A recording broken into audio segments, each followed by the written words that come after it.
বনলতা সেন, জীবনানন্দ দাশ। হাজার বছর ধরে আমি পথ হাঁটিতেছি পৃথিবীর পথে। সিংহল সমুদ্র থেকে নিশীথের অন্ধকারে মালয় সাগরে অনেক ঘুরেছি আমি বৃম্বিসার অশোকের ধূসর জগতে। সেখানে ছিলাম আমি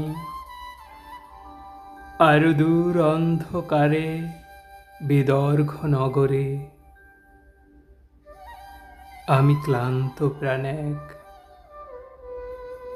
চারিদিকে জীবনের সমুদ্র সফেন।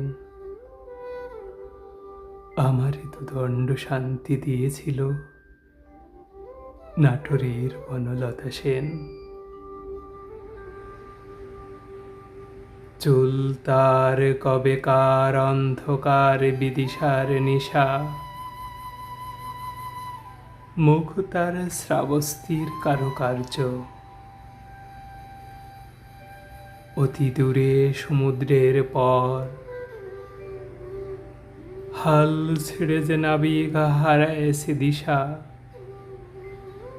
সবুজ ঘাসের দেশ যখন সে চোখে দেখে দারুচিনি দ্বীপের ভেতর, তেমনি দেখেছি তারে অন্ধকারে। বলেছে সে,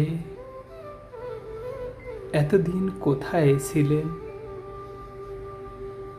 পাখির নীড়ের মতো চোখ তুলে নাটোরের বনলতা সেন।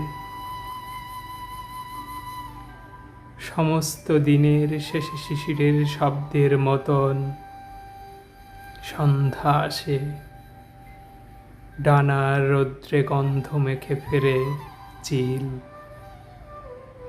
পৃথিবীর সব রং নিভে গেলে পাণ্ডুলিপি করে আয়োজন।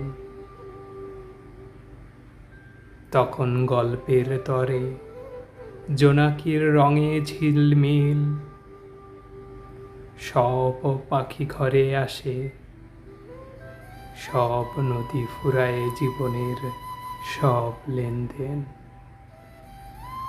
থাকে শুধু অন্ধকার, মুখোমুখি বসিবার বনলতা সেন।